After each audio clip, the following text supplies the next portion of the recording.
Students, this is chapter 2 from Geography, Physical Features of India। और इस chapter से related पिछले वीडियोस में हमने ये पढ़ा कि इंडिया को फिजिकल फीचर्स के बेसिस पर 6 डिविजन्स में डिवाइड किया गया है। Himalayan mountains, northern plains, peninsular plateau, Indian desert, coastal plain and island. तो फर्स्ट टू फीचर्स के बारे में हम पढ़ चुके हैं, यानी the Himalayan mountains and the northern plain के बारे में। आज हम पढ़ेंगे पेनिनसुलर प्लेटो के बारे में। तो पहले हम ये देखते हैं कि पेनिनसुलर प्लेटो कहाँ है। तो इसमें ये जो मैप आप देख रहे हैं, मैप में ये जो पूरा एरिया है, ये जो पूरा एरिया 4 नंबर वाला जो एरिया है, ये है पेनिनसुलर प्लेटो। पेनिनसुलर प्लेटो के बारे में और पढ़ने से पहले हम लोग ये जो 2 वर्ड्स हैं पेनिनसुलर और प्लेटो, इसके बारे में पहले समझ लेते हैं कि इसका मीनिंग क्या होता है। तो peninsular means an area of land almost surrounded by water, यानी कोई भी लैंड जो लगभग पानी से घिरी हुई हो उसे हम पेनिनसुलर कहते हैं। तो देखो ये जो एरिया है, ये यहाँ पर आप इंडिया के मैप में जो एरिया देख रहे हो, ये 3 साइड से, इधर से, इस साइड से और बॉटम साइड से, नीचे से, ये किससे घिरा हुआ है? पानी से। इसके अलावा ये जो प्लेटो का मीनिंग होता है, उसका मीनिंग है a large area of flat land that is higher than land around it, यानी एक ऐसी फ्लैट लैंड जो अपने आसपास की लैंड की तुलना में ऊंची हो, चाहे वो ऐसे एक साइड से ही हो। तो यहाँ पे देखो ये वाला जो एरिया है, ये पूरा जो हम एरिया देख रहे हैं, ये क्या है? पेनिनसुलर प्लेटो है। और ये जो बच्चों पूरा एरिया है, इसके बीच में ये जो एरिया दिखाई दे रहा है, ये क्या है? आसपास की भूमि से, आसपास की भूमि यानी ये जो कोस्टल प्लेन वाला एरिया है, इससे ऊपर उठा हुआ है, यानी ये जो भूमि है इसकी ऊंचाई यहाँ पर ज्यादा है। अब हम पेनिनसुलर प्लेटो के बारे में और अच्छे से समझते हैं, इसके फीचर्स के बारे में पढ़ते हैं।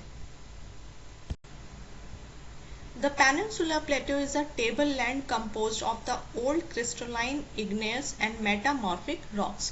तो बच्चों जो पेनिनसुलर प्लेटो है, इसकी जो एक तरीके से शेप है वो टेबल की तरह, यानी टेबल लैंड एक तरीके से। देखो आप पिक्चर में भी देख सकते हो कि जैसे इसका जो भाग होता है, कुछ जो इसकी जमीन होती है वो आसपास की जमीन से क्या होती है? उठी होती है। तो इसकी जो शेप हमें दिखाई देती है वो एक तरीके से टेबल की फॉर्म में हमें दिखाई देती है। और इसका जो फॉर्मेशन हुआ है वो इग्नियस और मेटामॉर्फिक रॉक से हुआ है। तो इग्नियस रॉक्स होती हैं जब ज्वालामुखी चट्टान से जो निकलने वाला लावा होता है, जब वो ठंडा हो जाता है तो उससे जो रॉक्स बनती हैं, चट्टानें बनती हैं, उसको हम लोग इग्नियस रॉक्स कहते हैं। इसके अलावा मेटामॉर्फिक रॉक्स के बारे में हम लोग पहले भी पढ़ चुके हैं। जब सेडिमेंट्री रॉक्स और इग्नियस रॉक्स पर बहुत ज्यादा प्रेशर पड़ता है और उनका टेम्परेचर बढ़ता है, तो ये जो रॉक्स होती हैं वो कंप्रेस्ड होकर मेटामॉर्फिक रॉक्स में बदल जाती हैं। नेक्स्ट देखा आगे, it was form due to the breaking and drifting of the Gondwana land and thus making it a part of the oldest land mass. यानी ये जो इसका फॉर्मेशन हुआ है, ये जो गोंडवाना लैंड जो लगभग 550 मिलियन ईयर्स पहले एक कॉन्टिनेंटल क्रस्ट था, और उसके टूटने की वजह से और ड्रिफ्ट होने से, यानी अपवाह की वजह से जो हुआ है, उससे इसका निर्माण हुआ है। और इसीलिए जो लैंड मास है, जो भूभाग है पेनिनसुलर प्लेटो, ये सबसे ज्यादा पुराना लैंड मास है। सबसे पहले जो निर्माण हुआ था वो इसी का हुआ था, जबकि नवीनतम कौन सा है? हिमालयन माउंटेन्स है। और इस पेनिनसुलर प्लेटो में आगे देखो, the plateau has broad and shallow valleys and rounded hills.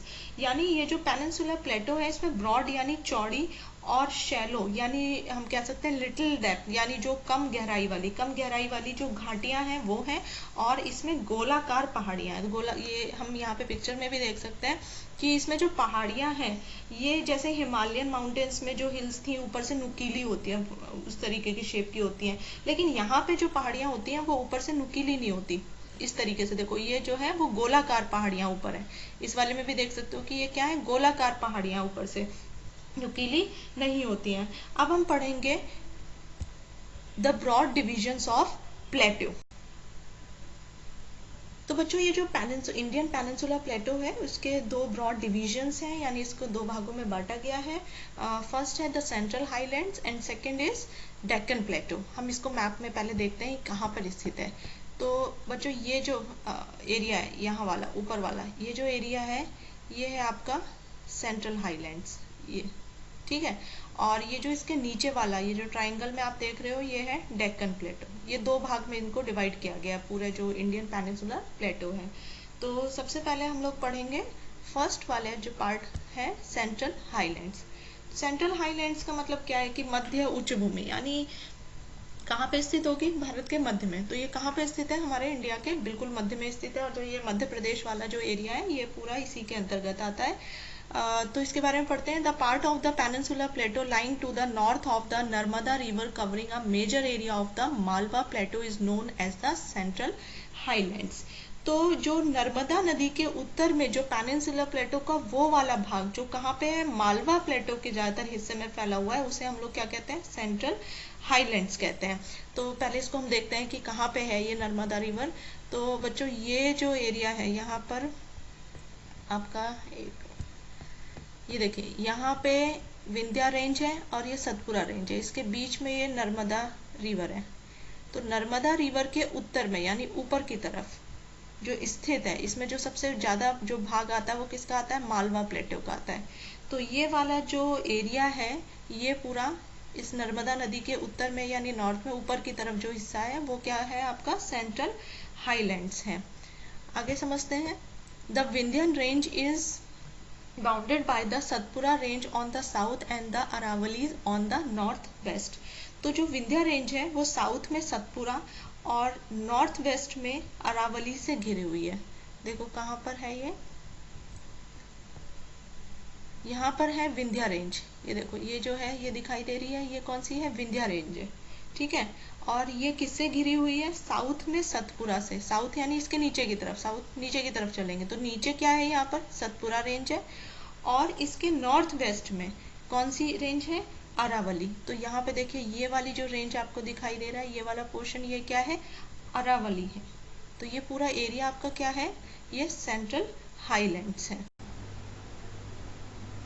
Next point है बच्चों कि इस रीजन में जो बहने वाली जो नदियां हैं कौन कौन सी, चंबल, सिंध, बेतवा और केन नदी। ये जो नदियां हैं ये साउथ वेस्ट से नॉर्थ ईस्ट की तरफ बहती हैं। यानी ये जो बहाव है इसका वो इस चीज को दिखाता है कि ये जो प्लेटो है, ये जो पार्ट है सेंट्रल हाईलैंड्स का, उसका स्लोप किधर की तरफ है। तो हम पहले इसको देखते हैं कहाँ पर है ये नदियां। देखिए यहाँ पर देखिए ये है चंबल नदी, ठीक है। ये किधर की तरफ जा रही है, नॉर्थ ईस्ट की तरफ जा रही है। इसी तरीके से बेतवा भी किधर जा रही है, नॉर्थ ईस्ट की तरफ। ये जो नदियां हैं वो यमुना की ट्रिब्यूटरीज हैं, तो आगे जाके ये यमुना में मिल जा रही है। ये यमुना नदी आ रही है तो ये इसी में ही मिल जा रही है। तो ये जो नदियों का बहाव है वो किस तरफ जा रहा है, साउथ वेस्ट से। यानी हम यहाँ से चल रहे हैं, ये जो स्टार्ट हो रही है ये यहाँ से चल रही है साउथ वेस्ट से, और किधर की तरफ जा रही है, नॉर्थ ईस्ट की तरफ जा रही है। तो इसका मतलब क्या है कि ये जो पठारी भाग है उसका जो स्लोप है वो इधर की तरफ है, नॉर्थ ईस्ट की तरफ ढलान है इधर, ठीक है। आगे the central highlands are wider in the west but narrow in the east. ये जो सेंट्रल हाईलैंड्स है ये वेस्ट की साइड से तो बहुत चौड़ा है, और जो ईस्ट की साइड में जाते जाते ये क्या हो जाता है, नैरो हो जाता है। देखते हैं इसको। देखिए यहाँ पे ये वाला जो भाग है इसका, ठीक है, ये वाला भाग चौड़ा है, जबकि जब इधर की तरफ ये जाता है, ईस्ट की तरफ जाता है, तो ये वाला भाग जो है वो क्या हो जाता है, ईस्ट में जाकर नैरो हो जाता है। यानी ये इस तरीके से लगभग हमें दिखाई देता है, ये ऐसा है ये, okay. The eastward extension of this plateau are locally known as the Bundelkhand and Baghelkhand. तो इस भाग में जो ईस्ट साइड में एक्सटेंशन यानी जो विस्तार हुआ है वह बुंदेलखंड और बघेलखंड के नाम से जाना जाता है। इसको भी समझ लेते हैं कहाँ पर है ये तो मालवा प्लेटो हो गया, ठीक है। इधर की तरफ ये देखिए ये क्या है, बुंदेलखंड है, और ये वाला जो एरिया ये जो है ये क्या है, बघेलखंड है, ठीक है। तो ईस्ट साइड में जो इसका एक्सटेंशन हुआ है यानी इधर की तरफ जो चला है, तो उसमें कौन से हैं दो, बुंदेलखंड और Baghelkhand. The Chota Nagpur plateau marks the further eastward extension. इसके ईस्ट साइड में अगर हम और भी आगे बढ़ते हैं तो इसके आगे क्या है, छोटा नागपुर पठार है। कहाँ पर है, ये देखो ये जो है ये छोटा नागपुर पठार है, यानी इसके ईस्ट साइड में इधर की तरफ जब हम चलेंगे तो पहले क्या है, बुंदेलखंड प्लेटो, बघेलखंड प्लेटो और फिर है छोटा नागपुर प्लेटो। तो बच्चों ये तो था सेंट्रल हाईलैंड। अब हम पढ़ते हैं पेनिनसुलर प्लेटो का जो दूसरा भाग है, जिसको हम लोग द डेक्कन प्लेटो कहते हैं, यानी इसको हम लोग कहते हैं दक्षिण का पठार। इसके बारे में अब हम पढ़ते हैं। The Deccan Plateau is a triangular landmass that lies to the south of the river Narmada. तो ये जो डेक्कन प्लेटो है यानी दक्षिण का पठार है, वो कैसा है, एक ट्राइंगल शेप का लैंडमास है। आपने देखा ये जो एरिया है, ये जो पूरा एरिया है, ये कैसा है, ट्राइंगल शेप में है डेक्कन प्लेटो, ठीक है। और ये नर्मदा रिवर के साउथ में यानी उसके दक्षिण में पड़ता है। तो नर्मदा रिवर कहाँ थी हमारी, ये थी नर्मदा रिवर, उसके साउथ की साइड में यानी नीचे की तरफ ये वाला पोर्शन आता है। The Satpura range flank its broad base in the north, while the Mahadev, the Camor Hills and the Makal range from its eastern extensions. तो इसके जो नॉर्थ में चौड़े भाग में यानी ब्रॉड बेस जो है इसका, वो सतपुड़ा रेंज है, और ईस्टर्न साइड में महादेव, कैमूर और मैकाल रेंज आती है। देखिए यहाँ पे जो है नॉर्थ में ये कौन सी है, सतपुड़ा रेंज है ब्रॉड बेस में, ठीक है। इसके अलावा यहाँ पर है ये महादेव, और जो कैमूर हिल्स है इधर की तरफ, किधर है ये इसकी ईस्टर्न साइड में आती है, इधर की तरफ आती है, ओके। अभी ये वाला जो प्लेटो का जो भाग है वो जो पश्चिम साइड है उसमें ऊंचा है, और जो पूर्व की तरफ है वो कम ऊंचा, यानी वहाँ पर जो है वो ढाल थोड़ा सा कम होता जा रहा है। तो बच्चों ये तो हमने पढ़ा था डेक्कन प्लेटो। अब ये जो पेनिनसुलर प्लेटो है, इसका एक जो भाग है वो नॉर्थ ईस्ट में भी देखा जा सकता है। आपको यहाँ दिख रहा है ये वाला एरिया, ये नॉर्थ ईस्ट साइड में भी इस प्लेटो का एक भाग दिखाई देता है। तो ये कौन सा भाग है, इस वाले भाग को जो है वो कहा जाता है मेघालय और कॉर्बी एंडलोंग भाग कहते हैं। इसको हम लोग समझ लेते हैं कि ये जो है इसका एक्सटेंशन है, इसको हम लोग कहते हैं मेघालय, कार्बी एंडलोंग प्लेटो और नॉर्थ कचार हिल्स।